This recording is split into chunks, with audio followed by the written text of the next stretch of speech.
Tiernan Lynch was about to board the European Highlander, but then he did a 180 because he realised Larne are a bigger football club than St Johnstone. Apparently, well, back to folk football. We're here to break it down. We're here to discuss it. We're here to talk about the Europa Conference League, the implications it could have for both leagues, and all that good stuff. Because let's look at it. Let's break it down. All right. I've seen a lot of people on Twitter today saying that Larne is a bigger football club than St Johnstone. Hit me with it. Are they? Absolutely not. No, not for me. I don't see how you can make that. I don't see how you can make that claim.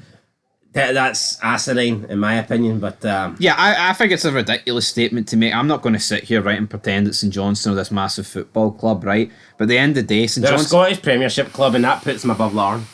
Yeah, I agree. I mean, Larne, obviously, they got took over by the guy that owns Purple Bricks about 8 years ago. They've won back-to-back trophies. They're the first ever Northern Irish team to get into the Europa Conference League, which is a massive achievement. And I'm a fair guy. I said I can't even remember when it was the other day when I mentioned this, I don't think him staying at Larne instead of going to St Johnstone is an awful decision, because at the end of the day, he's got group stage football with Larne and he's a league champion. We say the same when people, leave Rangers or Celtic or even Hearts and Hibs and go to like a League One team. It's like, why would you go leave a European team to go down to the dire? I think it's similar, because you're leaving a team that's in European group stage, winning the leagues back to back, and you're going to a team in the Scottish Premiership that's going to be fighting relegation. Yeah, look, Tiernan Lynch, for me, like I said, back-to-back league wins with Larne. He's obviously creating something good there at the moment. He has Larne in the Europa Conference League, first time in their history.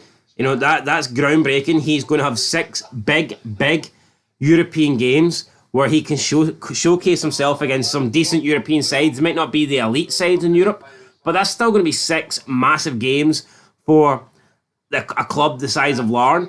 I mean, who knows? Maybe they could even sneak into a playoff position. So he's got the European factor. He has got the fact that he's won back-to-back leagues and he's building something good here. I just don't see why he would trade that in to go to St Johnstone and possibly take them down and get sacked. To me, if this guy keeps performing and if this guy impresses in Europe, he might even get offered a better job than St Johnstone in the future. Yeah. No, absolutely. I think that's what you've got to boil it down to. You've got to be consistent here.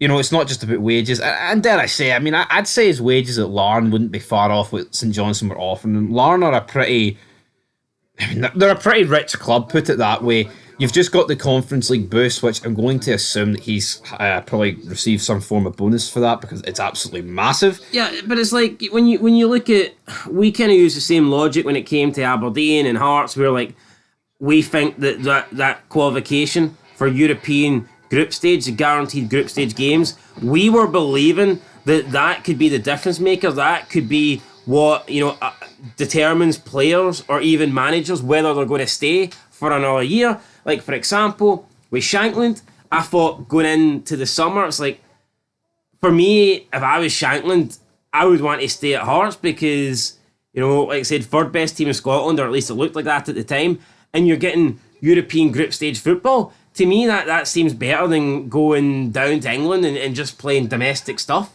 week in, week out. Because European football's massive. Players, managers, they want to test themselves in Europe. So I thought that was a big determining factor. Same for Aberdeen, like last year when they were in it guaranteed. I was thinking, right, maybe the players will want to stay. Or you're looking at like Miovski, I'm thinking maybe he'll want to stay for that. So I have factored that in. So for me, I think Tiernan Lynch rejecting St Johnstone is probably the correct decision. Despite St Johnstone being in the Scottish Premiership, despite St Johnstone, I would have to imagine offering him more money. And despite, I think, St Johnstone being, in the long term, a more appealing club, just for the fact of the league you're in. And St Johnstone, it wasn't that long ago, they won a cup double as well. So I think with St Johnstone, I think it's easier, if you manage St Johnstone, it's easier for you to generate a bigger move than it is for Larne. Like, I don't see bigger clubs. I don't see much bigger clubs than St Johnstone taking a chance on a Larne manager. Now, depends on how he does in Europe. That could change. But when you're the St Johnstone, if you do it well as a St Johnstone manager, I think you can earn a move down to England. I think you can earn a move to like League One or the Championship or abroad. I'm just not sure you can do that with Larne. So for me, I think St Johnstone's a bigger stepping stone than Larne. But the fact that Larne are current back-to-back champions and the fact that they are in Europe, I'd want to commit to that. I'd want to see that out, at least for this season. It's a risky stepping stone. As we said with Scott Brown, it's like, yeah, you can go to St Johnstone, get the Premier League right now, but you could get relegated. You know, we're not... St Johnstone are... I mean, I think them and Ross County, it's a coin toss. Yeah, it's not like Hearts who are bottom, but you know are going to go up. Hearts are going to... Their trajectory is going up. We know that St Johnstone will probably, unless there's some sort of miracle, be battling relegation. Not saying they're going to go down, but the likelihood is, come the final, 5 games, St Johnstone will be in a relegation battle. No, they will. There's no... I mean, I'd be shocked if they weren't. I mean, you can weigh up the pros and cons. I mean, the Conference League will be over in, like, December. If you go to St Johnstone, you're going to be playing Rangers, Celtic, I mean, Hearts, Hibs, Aberdeen, Dundee United, Dundee. I mean, it's much better than playing... No, 100%. Look, for me, see if Larne didn't qualify for the Conference League, I'd be saying to him, take the St Johnstone job. Yeah. You'd be an idiot not to. But with the 6 games in Europe... No, but that's how your league can progress, right? Because Northern Ireland's never had that.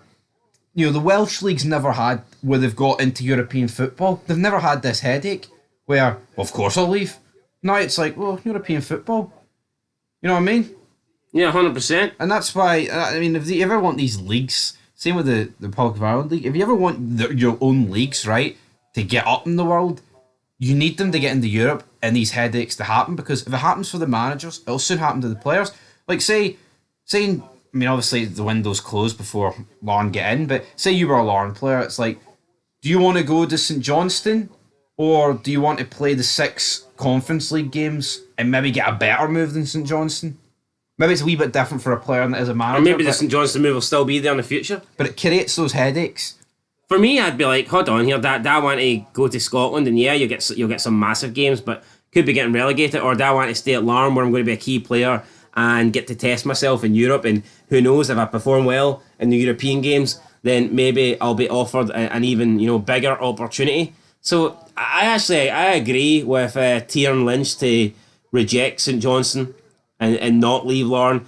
It'd be a bit hypocritical, I think, if we said, nah, he should have 100% took the job, because we kind of use Europe in Scotland. Again, that is a factor, because, like, see, in Scotland, we always say that if you're the manager of Hearts or Aberdeen or Hibs, you've got the chance of like a cup win. You could maybe win silverware in the cup, and you've got a chance of playing European football. Yet sometimes we see players leave those clubs to go to League One, and it's like, what are you doing in League One? You're just going to be stuck playing domestic football. Yeah. Yeah, they can offer more money. League One teams might offer you like maybe double the money, but I'm thinking from a football perspective, wouldn't you rather? And I mean, you can argue who's the bigger club here, but I mean, Hearts, Aberdeen, they're bigger clubs than all the teams in League One. Yet people choose the money. So we always say that it's more attractive being at Hearts, Aberdeen, Hibs, etc., because you've got an outside chance of a cup and you've got an outside chance of Europe. So I can totally see why Tiernan Lynch has stayed at Larne, because I mean, they've won the league back to back, and he is in Europe, and I think that's the icing on top. And they also appear to be a club with ambition. It's actually an owner that's put a lot of money into the club. Yeah, but unfortunately, the only thing I will say is I do believe that you can have as much ambition as you want, but the height how high you can exceed is going to be limited to the league that you're in. Yeah. Now, St Johnstone, you can argue they can, with the right backing, with the right amount of money, with the right investment, there's no reason why they can't get to Celtic's level. But what level can Larne really get to in Northern Ireland? Yeah, no, you're right. No, you're right. But then again, here, if Larne get European football this year, maybe if somebody else wins the league next year and they get European football, maybe you get back-to-back seasons with 2 different Northern Irish teams in the Conference League. Maybe we'll start to see just the league get better. Yeah, but that's Tiernan Lynch then relying on other teams in his league getting into Europe. And he doesn't want to do that, because then that probably means that they're hindering his team. Exactly, guys. But anyway, You can see both sides to the argument. Now, Larne agreed. Larne agreed to the deal. St Johnstone offered Larne a package. Larne accepted the package. So we can say Larne are going up. We can say Larne's had investment and whatever. But at the end of the day, Larne accepted the offer that St Johnstone made. Yeah. So they weren't that desperate to hold on to him. Absolutely not. But Tiernan Lynch is the one that's turned down St Johnstone. and if you care about Larne that much, they're taking a wee trip to Molde. So will they win? I believe Molde beat St Mirren, didn't they? Was it Molde? Can't remember. Might have been. Might have been. Aye. Anyway, we'll be covering all these games, so I'm looking forward to it. Lots of games that we're actually going to be diving into. Obviously, you've got the preview shows and the review shows, but we will be watching as many European games as possible and reviewing as many as possible. So I mean, Larne sit 4th in the league, but they've only played 7 games. I mean, when you listen to some of the Dungannon Swifts, Ballymena United, Loughgall, Carrick Rangers. I think you should have chose fucking St Johnstone here, fella. What's this all about? I mean, see people that say the Northern Irish League and the Scottish League are on the same level. I mean, you're smoking. Having a giraffe for yourself, but yeah, I mean, Larne, we'll see how it goes for them. But end of the day, I mean, can Larne expect to go through? Can they sneak a place? Probably not. Yeah, I mean, well, they got Molde, they're followed by Shamrock Rovers. I mean, that's a tie alone that I can see him staying for. Just the Shamrock Rovers. I mean, that's normally that's a game that you would get in the Irish Cup, and you know it's Northern Ireland against Republic of Ireland. That's a massive game. Then they take St Gallen. Then they're away to Olympiaja. You know, the fact that's happening in Europe, man, it's massive. No, it is. Dynamo Minsk as well, so we can see how Larne do against Minsk compared to Hearts. Absolutely. And then the last games against Ghent. Larne are fucked. There's too many hard teams in there. No, there is, but you know what? We'll see how they go on. I mean, they did well to qualify, so. Absolutely. Anyway, till next time. Peace.